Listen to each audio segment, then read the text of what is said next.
নমস্কার,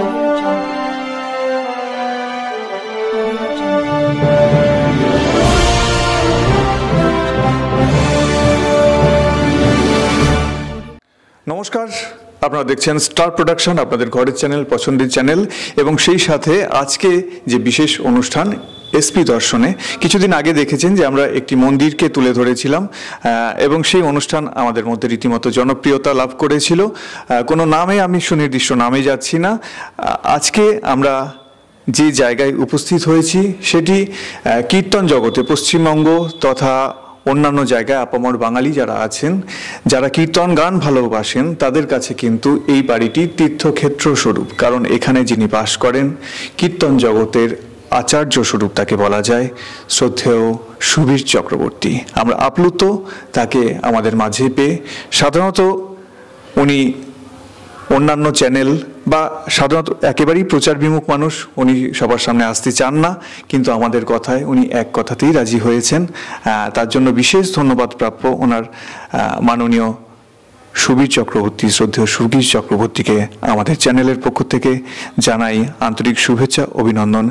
আপনি এবং আপনার টোটাল টিমকে স্বাগত।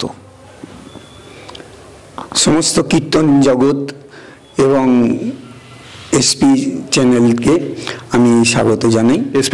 এসপি দর্শনকে আমি স্বাগত জানাই এবং সবাইকে উপলক্ষ করে আজকের আমি দু একটা কথা বলতে চাই যে এই কীর্তন জগতে আমি এসেছি অনেক পুরনো দিনে, ছোটবেলা থেকে বা বাবা মার কাছ থেকে শিখে তার আগে থাকতে এসছি কীর্তন জগতে। কিন্তু এই কীর্তনটা শুরু করেছি 1992 সাল থেকে পদাবলী কীর্তন শুরু করেছি। তার আগে পর্যন্ত আমি ভজন কীর্তন, বাউল, নজরুল গীতি, ধ্রুপদ ইত্যাদি ইত্যাদি বিভিন্ন রকম গাইতাম, সমস্ত কিছুই আমি করতাম। এখন পুরো কীর্তন জগতে এসে ভায়োলিন বাজাতাম, গিটার বাজাতাম, সেগুলো সব এখন কীর্তনের মধ্যে চলে গিয়েছে। এখন যাই হোক, এই কীর্তনে এসে আমি দেখলাম যে সবচেয়ে বেশি সম্মান পাওয়া যায় কীর্তনের বেশি বড় সম্মান পাওয়া যায় না। আর এছাড়া এই কালীনগরে, এই আমাদের ডায়মন্ড হারবার কালীনগরে ওই কৃষ্ণদাস বিশ্বাস বলে একজন ছিলেন, সিনেমার অপারেটর ছিলেন উনি। তা উনি কীর্তন করতেন, সন্ন্যাসী বেশে থাকতেন। তা উনি আমাকে ওই প্রথম চোটে দীক্ষাও দিলেন এবং তারপরে উনি আমাকে নিয়ে বিভিন্ন জায়গায় কীর্তন করতে গেছে, আমার সঙ্গে হারমোনিয়াম বাজাতাম, বিভিন্ন রকম করতাম। তা করে করে মোটামুটি সব রকম করে আমি মোটামুটি একটা জায়গায় এসেছিলাম। এরপরে আমি কীর্তন যে জিনিসটা কি সেইটা শেখার জন্যে আমি ক্যানিং চাম্পাহাটির এক ভদ্রলোক, তিনি হচ্ছেন কীর্তন জগতের একজন সেরা লোক ছিলেন, শিশুপদ নস্কর। তার কাছে আমি কীর্তনের মুখটা কীরমভাবে প্রচার করতে শিখেছিলাম, শিখে আমি কীর্তনটা শুরু করেছিলাম। বাড়ি বাড়ি যে সঙ্গীতের ধারার কথা আসছিল সেটা ধ্রুপদের কথা আসছিল, এবং যারা মাননীয় সুবীর চক্রবর্তী ওনার অনুষ্ঠান দেখেছেন সেখানে বারে বারেই দেখেছেন যে কীর্তনের মাঝে মাঝে ওনার যে কীর্তন গানের যে প্যাটার্ন, ঘরানার কথা আসছিল। একেবারেই সুবীর চক্রবর্তীর নিজস্ব একটা ঘরানা আছে।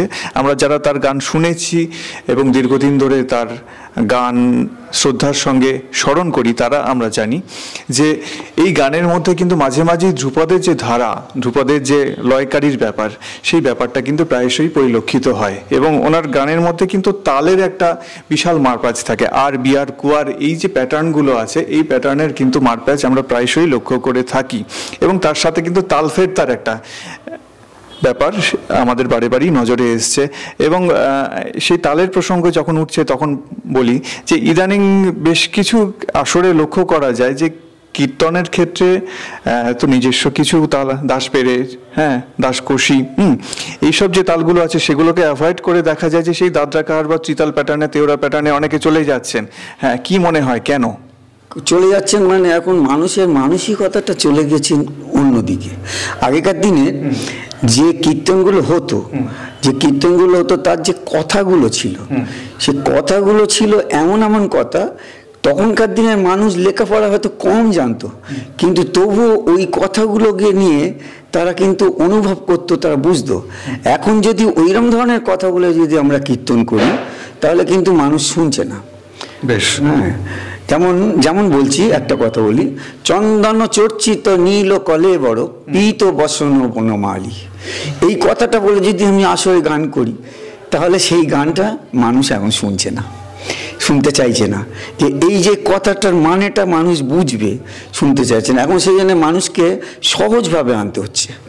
হ্যাঁ, একেবারে এরকম যে দশকুশি যে গানগুলো ছিল, যে দশকুশি গানগুলো ছিল, যে সেই গানগুলোকে আমাকেই আবার, আমি যেরকমভাবে শিখেছিলাম, সেই গানগুলোকে আমি আবার সেগুলোকে নিয়ে এসে ছোট করে সেগুলোকে ক্লাসিক্যালের মধ্যে দিয়ে নিয়ে গিয়ে এখন মানুষকে বোঝাতে হচ্ছে। এখন নিজে করতে পারছি না, সেইগুলো করতে পারছি না, এবং যার জন্যে যারা আমার সঙ্গে বাজায়, যারা গান করে, তাদেরও অভাব দেখা দিচ্ছে। তারা সেই যে জিনিসগুলোকে পাচ্ছে না, যে জিনিসগুলো আমরা শুরু করেছিলাম, সেই জিনিসগুলো পাচ্ছে না। সেইগুলো শুনলে এত সুন্দর লাগবে, আগেকার দিনের যে এগুলো এত সুন্দর, কিন্তু সেইগুলোকে যে তাল ফেটটাগুলো মানুষ এখন অত শুনতে চায় না। মানুষ এখন বলছে কি, মুড়ো লেজা বাদ দাও, দাগাটা নিয়ে বসে থাকো। মুড়ো লেজা বাদ দাও, দাগাটা নিয়ে বসে থাকো। এখন মানুষ চায়, কাজের মধ্যে আছি, রাস্তায় যাচ্ছি, একটু কীর্তন শুনবো, শুনতে বেশ সুরের খেলা হচ্ছে, বেশ ভালো লাগছে, শুনে চলে যাচ্ছি। এছাড়া মানুষের আর কোনো মানে নেই। কিন্তু আমি সেই জন্যে এই কীর্তনটাকে আমি যে কি জিনিস, সেটা নিজের মতন করে গান করে নিজে করে সেইটাকে আমি তৈরি করেছি। একটুখানি গেয়ে শোনাই। একদম, আমরা চলে যাব গানে, তার সাথে সাথে তো কথা চলতেই থাকবে। কথা চলতে থাকবে, একটুখানি গেয়ে শোনাই।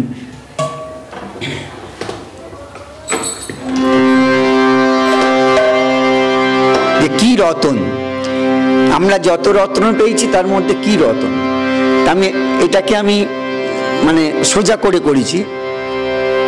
সবে রতনের সেরা রতন মধুর কৃষ্ণ নাম, মধুর কৃষ্ণ নাম। সবে রতনের সেরা রতন মধুর কৃষ্ণ নাম, মধুর কৃষ্ণ নাম। বলো হরে কৃষ্ণ কৃষ্ণ হরে রাম, হরে কৃষ্ণ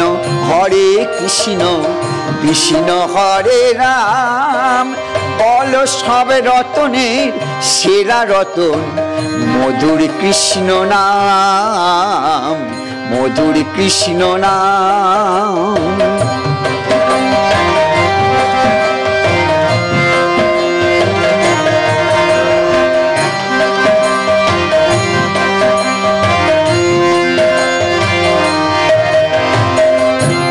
সবাই জানে সত্য যুগে ছিলেন নারায়ণ, সবাই জানে সত্য যুগে ছিলেন নারায়ণ। ত্রেতা যুগে তিনি হলেন অযোধ্যারি রাম, ত্রেতা যুগে তিনি হলেন অযোধ্যারি রাম। দাপরেতে তিনি কৃষ্ণ, দাপরেতে তিনি কৃষ্ণ পূর্ণ ভগবান, দাপরেতে তিনি কৃষ্ণ পূর্ণ ভগবান। কলি যুগে গোড়ায় অবতার, কলি যুগে গোড়ায় অবতার করেন কৃষ্ণ নাম। সবে রতনের সেরা রতন মধুর কৃষ্ণ নাম, মধুর কৃষ্ণ নাম, মধুর কৃষ্ণ নাম। অসাধারণ।